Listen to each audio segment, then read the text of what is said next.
ಸಂಗಮ್ ಇಂಚರ ಬಗ್ಗೆ ಮಾಲ್ತಿ ಖುಷಿಯಾಗಿದ್ರು ಅವಳ ಮನಸ್ಸಲ್ಲಿ ಒಂದು ಆತಂಕ ಕಾಡ್ತಾನೆ ಇತ್ತು.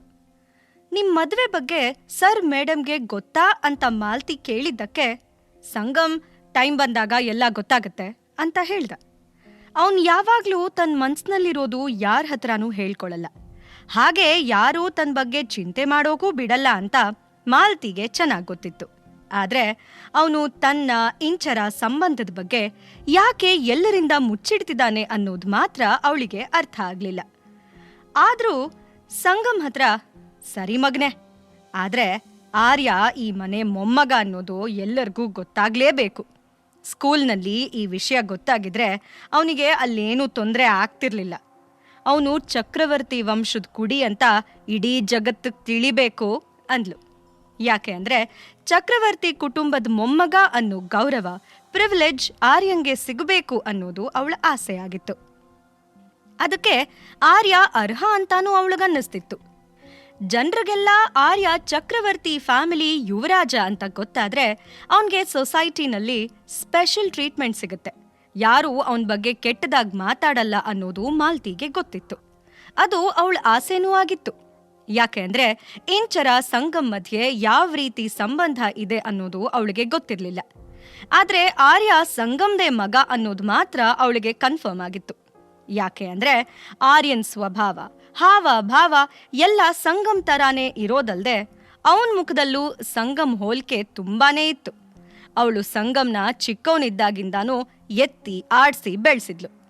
ಅವನ ಊಟ ತಿಂಡಿ ವಿಚಾರದಿಂದ ಹಿಡಿದು ಅವನಿಗೆ ಏನಿಷ್ಟ ಆಗಲ್ಲ ಎಲ್ಲ ಅವಳಿಗೆ ಚೆನ್ನಾಗಿ ಗೊತ್ತಿತ್ತು. ಹಾಗಾಗಿ ಆರ್ಯನ್ ನೋಡಿ ಅವನು ಸಂಗಮ್ದೇ ಕಾರ್ಬನ್ ಕಾಪಿ ಅಂತ ಅವಳಿಗೆ ನಂಬಿಕೆ ಬಂದಿತ್ತು. ಆದ್ರೆ ಅವಳು ಹೇಳಿದ್ ಕೇಳಿ ಸಂಗಮ್ ಇಂಚರ ಇಬ್ರು ಮುಖ ನೋಡ್ಕೊಂಡ್ರು. ಇಂಚರ ಅಂತೂ ಮನಸ್ಸಲ್ಲೇ, ಮಾಲ್ತಿ ಆಂಟಿಗೇನಾದ್ರೂ ಆರ್ಯ ನನ್ನ ಸಂಗಮ್ ಮಗ ಅಲ್ಲ, ನನ್ ಮಗ ಮಾತ್ರ ಅಂತ ಗೊತ್ತಾದ್ರೆ ಅವ್ರ ಮನ್ಸಿಗೆ ಎಷ್ಟು ಬೇಜಾರಾಗುತ್ತೋ ಏನೋ, ಎಲ್ಲಿವರೆಗೂ ಅವ್ರಿದನ್ನೇ ನಂಬ್ಕೊಂಡಿರ್ತಾರೆ ಅಂತ ಅಂದ್ಕೊಂಡ್ಲು.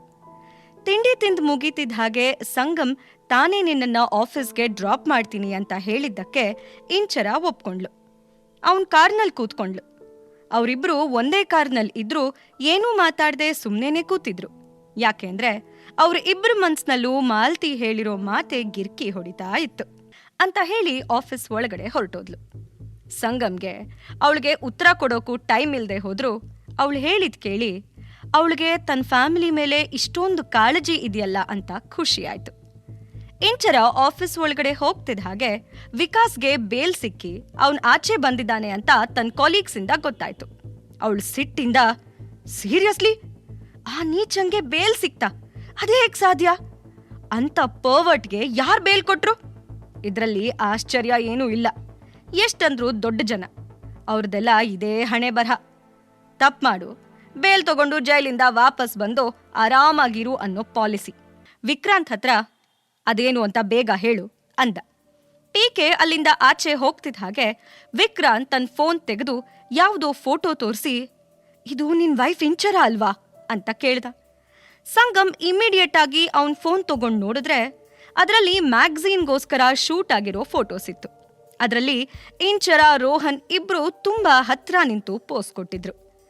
ಇಂಚರಾನ ರೋಹನ್ ಜೊತೆ ಇಷ್ಟು ಕ್ಲೋಸ್ ಆಗಿ ನೋಡಿ ಸಂಗಮ್ ಮುಖ ಕಪ್ಪಾಗೋಯ್ತು. ಆದ್ರೆ ಅವನು ತನ್ನ ಫೀಲಿಂಗ್ಸ್ನ ವಿಕ್ರಾಂತ್ ಎದುರು ತೋರಿಸ್ಕೊಳ್ಳೋಕೆ ಇಷ್ಟಪಡ್ಲಿಲ್ಲ. ಅವನ ಮನಸ್ಸಲ್ಲಿ 100 ಪ್ರಶ್ನೆಗಳು ಏಳ್ತಾ ಇದ್ರು. ಅದರಿಂದ ತನಗೇನು ಡಿಫ್ರೆನ್ಸ್ ಆಗಲ್ಲ ಅಂತ ಶೋ ಮಾಡ್ತಾ, ಅದಕ್ಕೇನೀಗ ಅಂತ ಕೇಳ್ತಾ ವಿಕ್ರಾಂತ್ ಫೋನ್ ವಾಪಸ್ ಕೊಟ್ಟ.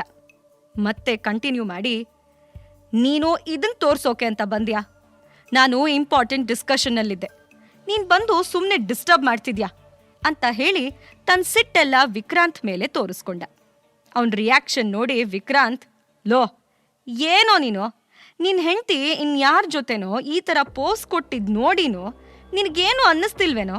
ಸೀರಿಯಸ್ಲಿ ಅದೇನ್ ಕಲ್ಲು ಹೃದಯನೋ ನಿಂದು? ನಿಂಗೆ ಫೀಲಿಂಗ್ಸೇ ಇಲ್ವಾ ಅಂತ ಕೇಳ್ದ. ಸಂಗಮ್ ಮನಸ್ನಲ್ಲಿ ಇಂಚರ ಬಗ್ಗೆ ಏನ್ ಫೀಲಿಂಗ್ಸ್ ಇದೆ ಅಂತ ತಿಳ್ಕೋಬೇಕು ಅಂತ ವಿಕ್ರಾಂತ್ ಅಂದ್ಕೊಂಡಿದ್ದ. ಆದ್ರೆ ಸಂಗಮ್ ರಿಯಾಕ್ಷನ್ ನೋಡಿ ಅವನು ಶಾಕ್ ಆಗೋದ. ವಿಕ್ರಾಂತ್ ಇಲ್ಲೂ ಅನ್ಲೇ ನಿಂತಿರೋದ್ ನೋಡಿ, ಇಲ್ಲ ನನಗೇನು ಪ್ರಾಬ್ಲಮ್ ಇಲ್ಲ, ಅದು ಅವಳಿಷ್ಟ. ಅದರಿಂದ ನನಗೇನೂ ಕಷ್ಟ ಇಲ್ಲ. ಆದರೆ ಇದನ್ನ ನನಗೆ ತೋರಿಸಿ ನಿನಗೇನು ಸಿಗತ್ತೆ? ನೀನಿಲ್ಲಿಗೆ ಬಂದಿದ್ದೆ ನನಗೆ ಕಷ್ಟ ಆಗ್ತಿದೆ ಅಂತ ಹೇಳ್ದ.